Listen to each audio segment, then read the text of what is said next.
All right, let's talk about the Dodger Astros game coming up on Friday. This is going to be a fun one. So I really don't remember the last time that these two met up, but I think everyone who's a baseball fan remembers the World Series where the Astros cheated, and they did cheat. Uh, but this is a new year, new team. But I think the rivalry still is there, particularly for as long as the Dodgers and Astros are actually both in the National League West. But that was a really long time ago. So this model, my model, has Houston winning with about a 60% chance of winning.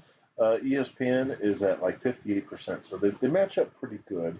When we come down here to the bottom, let's take a look at the scores here. So the model has Houston scoring between 5 and 6 runs, but the Dodgers right around that four run mark. So this is an interesting one to look at when I start looking at the numbers. So when you, when you look at it, the pitchers are pretty well evenly matched up, with the batting average against, so on and so forth. They both pitched about 100 some odd innings. Um, Given that, I would say that they're pretty similar across the board between the pitchers.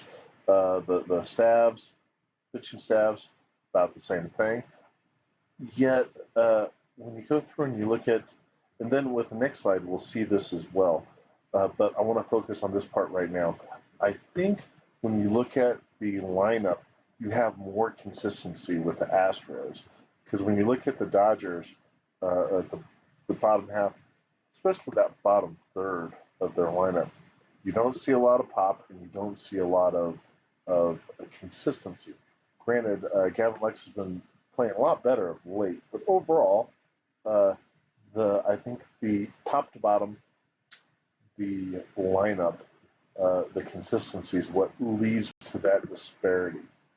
So when we look at this slide here, again, so let's start down here on the bottom. We normally start with the top, but when you look at the bottom left with the OPS, it has the Dodgers with the commanding lead OPS, and you see that pretty typical slope, to where it gets closer down here in the batting average, but it's still Dodgers still have a better overall batting average, and I think that the averages at the top are skewing, but the lack of production at the bottom will bring that around.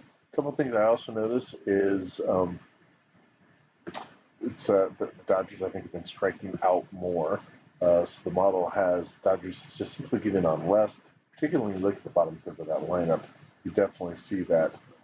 Even though you see that the Dodgers uh, should be walking plenty, getting on base, you see the production here with the home runs, all superior to what we see in the hitting perspective. But then we see that the Astros are expected to strike out less, still getting some walks, although not at the same clip as the Dodgers, but just more consistently getting those hits throughout that lineup, getting runners around. So I think this is a really interesting look at how the game was played. Is having a really solid top three, which the Dodgers have, even with Mookie Betts out. But that notwithstanding, missing Mookie Betts and Max Muncy at the top of the lineup emphasizes that much more at the bottom of the lineup when your bottom third are that much weaker than that of your opponent. That seems to be where the difference is made in the winning percentage. So this is a really fascinating game to look at from a modeling perspective. And I also find interesting that the ESPN model came up with very similar results. I don't know how they come up to those results. I do know how my model works. So to me, it somewhat validates that the models are coming to similar answers. So I'd love to hear what anyone else has to think about this. If you've got comments or ideas on my theory as to why the both models have the Astros winning at about a 60% clip, even though the overall numbers averages for the Dodgers are actually superior. So hope to hear from you, and it'll be a fun game to watch.